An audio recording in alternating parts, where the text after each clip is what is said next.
આ છે Rallis India, કારણ કે જે રીતે મજબૂત પરિણામ આપ્યા છે ત્યારબાદ આ સ્ટોકમાં આપણને ખાસી ખરીદારી 4-5% એક ઉછાળો આપણે જોયો અને કંપનીમાં એક વોલ્યુમ ગ્રોથ પણ વધ્યા છે। તો આના પર આપણે ડિટેલ્સ જાણી લઈએ સહયોગી આરતી મહેતા પાસેથી। આરતી, કઈ રીતે કંપનીના પરિણામ છે અને શું ડિટેલ્સ છે?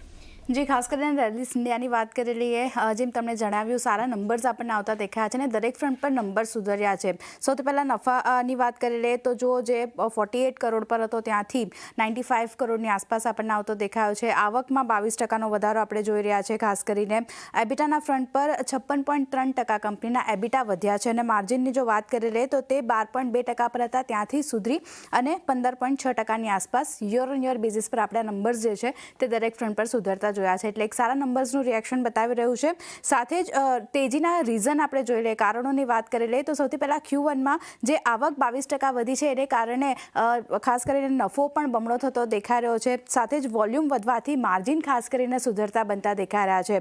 બીજી બાજુ મેનેજમેન્ટનું કહેવું છે કે Q1માં બધા સેગમેન્ટમાં ડબલ ડિજિટ ગ્રોથ જોવા મળ્યો છે। એની સાથે જે ક્રોપ કેરની વાત કરી લઈએ તો ત્યાં 16% અને સીડ્સની વાત કરી લઈએ તો એમાં ખાસ કરીને 38%નો ગ્રોથ જોવા મળતો દેખાઈ રહ્યો છે।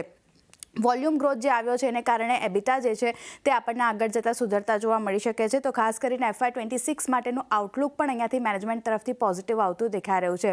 પણ તમને જણાવી દઈએ કે પરિણામ સાથે કંપનીએ લીડરશિપ ચેન્જીસની જાહેરાત પણ કરી છે અને કંપનીના ડિરેક્ટર બોર્ડે ખાસ કરીને 24 જુલાઈથી જે ચીફ ફાઇનાન્શિયલ ઓફિસર હતા શુભ્રા ગૌરીસરિયા, તેમના રાજીનામાને ખાસ કરીને મંજૂરી આપી દીધી છે અને હવે બોર્ડે ભાસ્કર સ્વામીનાથનને નવા CFO તરીકે નિયુક્ત કર્યા છે, જે 7 ઓગસ્ટ 2025થી પોતાનો કાર્યભાર અહીંયાથી સંભાળતા જોવા મળશે। તો પરિણામ આવ્યું છે, મેનેજમેન્ટ ફેરફારને લઈને ન્યૂઝ આવ્યા છે અને સારા નંબર્સ અને ગાઈડન્સના લીધે ખાસ કરીને આજે જોઈ રહ્યા છે આપણે ઓલ ટાઈમ હાઈ પર રેલિસ ઇન્ડિયામાં કામકાજ થઈ રહ્યું છે। ખાસી પોઝિટિવ એક્શન રેલિસ ઇન્ડિયા પર। આરતી, આભાર આપનો આ સમગ્ર માહિતી માટે। આ સિવાય